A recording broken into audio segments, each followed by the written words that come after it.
Hello नमस्कार friend, silent तैयारी में आपका स्वागत है। आज हम आपको ज्योग्राफी का बेसिक बातों के साथ ब्रह्मांड के बारे में बताएंगे। तो चलिए शुरू करते हैं। आइए बोर्ड पे देखते हैं क्या क्या है प्रक्रिया। हिकेटियस ने अपने पुस्तक जसियोडस में जिसमें पृथ्वी का वर्णन किया था में भौगोलिक तत्वों का क्रमबद्ध समावेश किया था। 19वीं शताब्दी में भूगोल को एक स्वतंत्र विषय के रूप में मान्यता मिला था। 19वीं शताब्दी में भूगोल को एक स्वतंत्र विषय के रूप में मान्यता मिला था।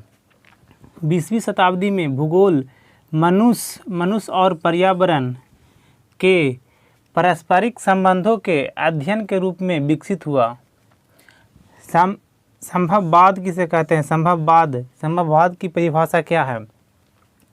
मनुष्य अपने पर्यावरण में परिवर्तन करने में समर्थ है तथा वह प्राकृतिक प्रदत्त अनेक संभावनाओं को अपने इच्छा अनुसार उपयोग कर सकता है।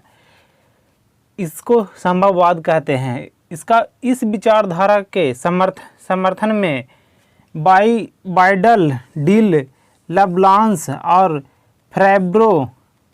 फैब्रे ने किया था। इसका समर्थन बाइडल, डिल, लवलांस और फैब्रे ने इसका समर्थन किया था संभववाद का। अब निश्चयवाद के बारे में देखते हैं। निश्चयवाद क्या कहता है? मनुष्य के सारे काम पर्यावरण द्वारा निर्धारित होते हैं, अतः मनुष्य को स्वेच्छापूर्वक कुछ करने की स्वतंत्रता कम है। इसका समर्थन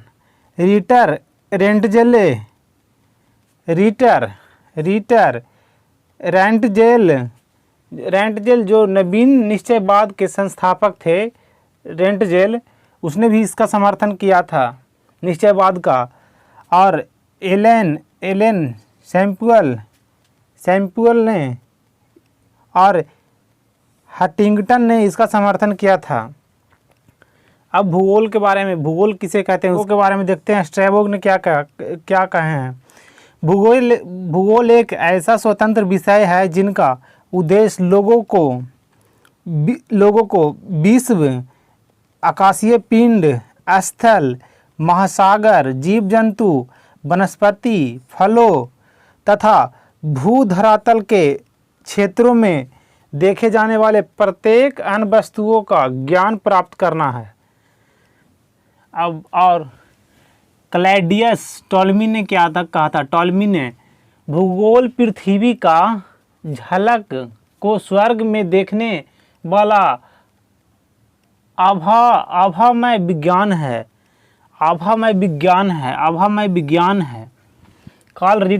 कार्ल रिटर ने क्या कहा था? कार्ल रिटर ने भूगोल वह विज्ञान है जिसमें पृथ्वी को स्वतंत्र ग्रह के रूप में मान्यता देते हुए उसके समस्त लक्षणों, घटनाओं एवं उसके अंतर संबंध का अध्ययन किया जाता है। उसे भूगोल कहते हैं।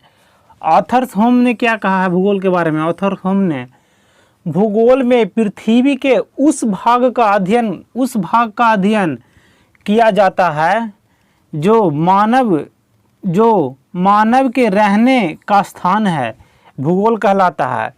अब आइए ब्रह्मांड के बारे में जानते हैं। ब्रह्मांड के बारे में क्या कहा जाता है? ब्रह्मांड के बारे में कुछ जानकारी लेते हैं, बेसिक जानकारी।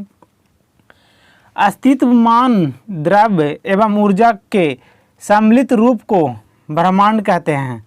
अस्तित्वमान द्रव्य एवं ऊर्जा के सम्मिलित रूप को ब्रह्मांड कहते हैं। ब्रह्मांड की उत्पत्ति में प्रमुख सिद्धांत जो इस प्रकार हैं।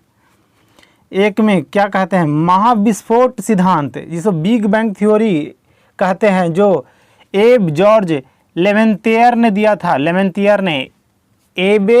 एब जॉर्ज लेमेंतियर ने दिया है बिग बैंग थ्योरी यानी महाविस्फोट सिद्धांत का दिया है।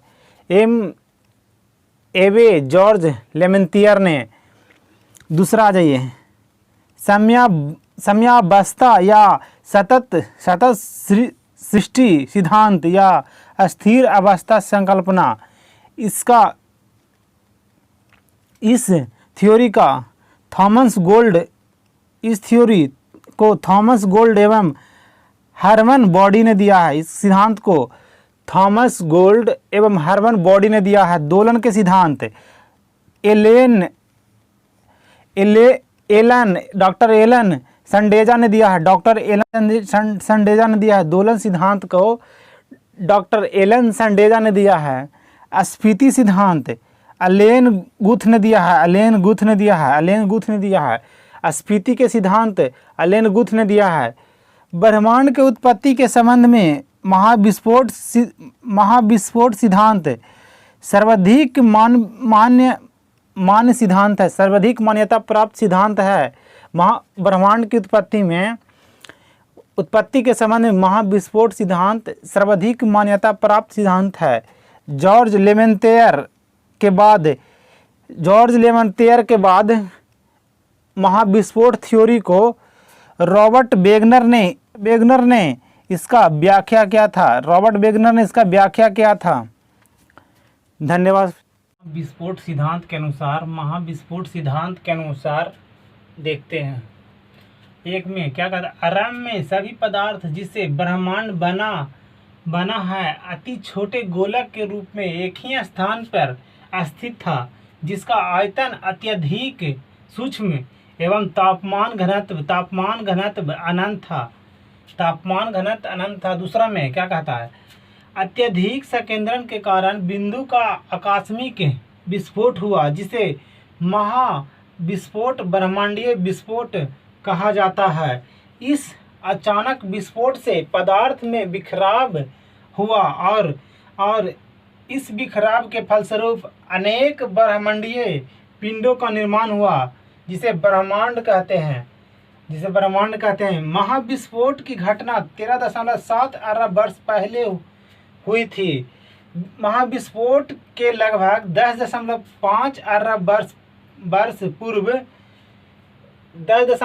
अरब वर्ष के पश्चात यानी 4.5 अरब वर्ष पूर्व सौरमंडल का विकास हुआ था। ब्रह्मांड का व्यास 10 के पावर 8 प्रकाश वर्ष है। ब्रह्मांड में अनुमानतः 100 अरब मंदाकिनी है। प्रत्येक मंदाकिनी में अनुमानतः 100 अरब तारे होते हैं। मंदाकिनी किसे कहते हैं? मंदाकिनी तारों का ऐसा समूह जो धुंधला सा दिखाई पड़ता है तथा जो तारा निर्माण प्रक्रिया का शुरुआत का गैस पुंज है, मंदाकिनी कहा जाता है। पृथ्वी का एक मंदाकिनी है जिसे दूध मेखला या आकाशगंगा कहते हैं। मंदाकिनी का 80% भाग सर्पिला है। मंदाकिनी को सर्वप्रथम गैलीलियो ने देखा था। अब आ जाइए सेट कुछ देख लेते हैं सेट के बारे में। Wealth of nation Adam Smith की पुस्तक है। Planning and the poor B.S. Minhas की पुस्तक है। India is for sale Chitra Subramaniam की पुस्तक है। Politics of Charkha JB Kripalani की पुस्तक है। भारत के लिए नियोजित अर्थव्यवस्था M विश्वरैया की पुस्तक है।